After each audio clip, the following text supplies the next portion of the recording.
Teachers, good afternoon, Doc. I am Rachel Joy Dinampo de facto, and this afternoon I'll be going to discuss the poem entitled The Way We Live by Danton R. Remoto.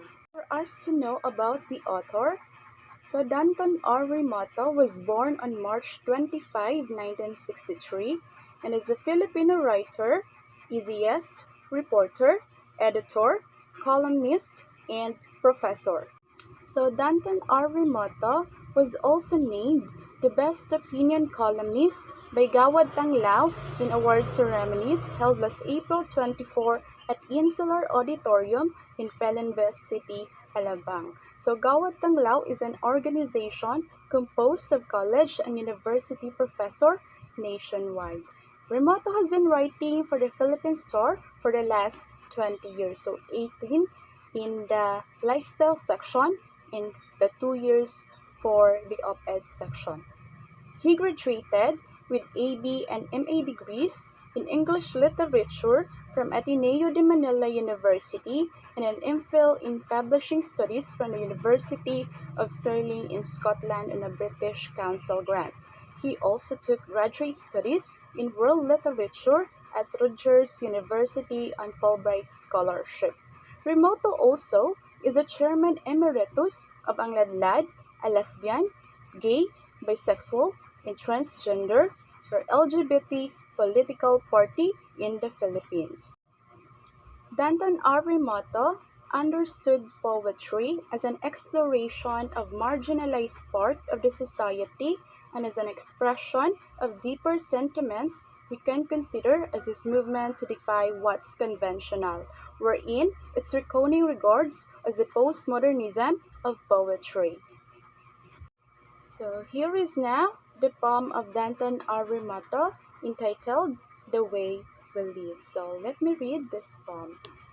Bang the drum, baby, let us all tremors of sound to wake the Lord God of motion, sleeping under the skin, of choosing what to wear this Saturday night.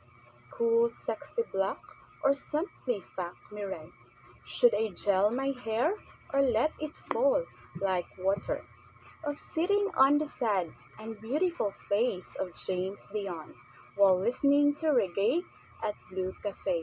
Of chatting with friends at the library while Alwan shimmers with his sequins and wit. Of listening to stories at Sunny Cafe, the first eye contact, conversation glowing in the night, lips and fingers touching, groping for each other's loneliness, of driving home under the flyover's dark wings. A blackout once again lungs the city to darkness. Summer's thunder lightning up the sky, on heat thick as desire. Then suddenly the rain finally falling, falling everywhere to let go, then to let go and to move on. This the way it seems to be bang the drum, baby. For the analysis, the poem is a portrayal of a lifestyle that seems distinctly youthful, reckless, bashful, and ashamedly wild. That is defined as historical approach, for it relies heavily on the author and his work. It is important to understand the author and his world in order to understand his intent and to make sense of his work. In this view, the work is informed by his beliefs and prejudices. And to fully understand his work, we should to understand the author and his age. This poem I can define also as a intertextual criticism approach, as it concerned with the behavioral underpinnings of the characters within the selection. It analyzed the actions and thoughts committed fall under any identifiable neuroses. The poem details several scenarios which all present similar tones and themes, and it has 4 to 12 syllabic pattern. Each stanza, besides the first and last two, describes a particular scene, painting a vivid image of a certain location or situation. A common motif among all the stanza is the presence of the word of to begin each one. The poem links the stanza and thus the situation they describe in this way. They are also connected by their common themes, in particular the exploration of human connection, togetherness, and laughter in the peace, loneliness. With that, the author is trying to show a lifestyle or a culture where the day comes alive at night, living in the fast lane and knowing other people who do too, getting intimacy from strangers, acquaintances, and maybe friend as well. Something without any string attached when you can move on again and again from one partner to another as you like. The said poem gives a hint about the author's lifestyle. It shows the bending of the norms, a culture where there is no discrimination in gender but only the part of being free and sadness.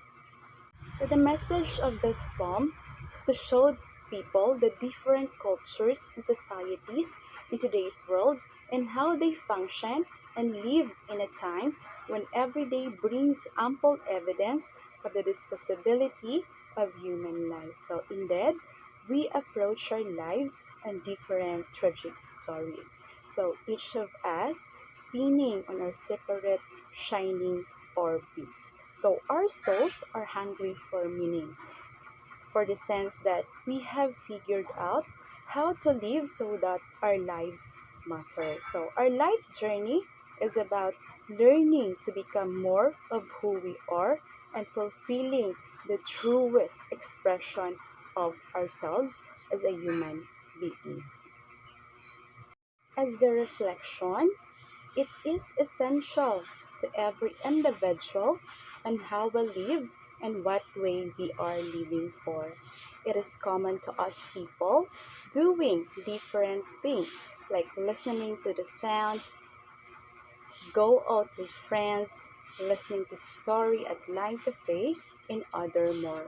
Experiences in life are always there, such as to meet other person, have a conversation to other, groping for each other's loneliness. But the unwanted thing, something may happen. So we must be alert with our surrounding and we must still know what is right. In life, there is always an experiences that comes, but we should know how to handle that life lived it. And for the conclusion, we always have to choose to live our lives to the fullest. No one is better or worse than anyone else. We are unique in our own different ways, and that is the way we live. So that ends my topic for this afternoon. I hope you've learned something from this poem. Thank you everyone for listening and have a nice day ahead.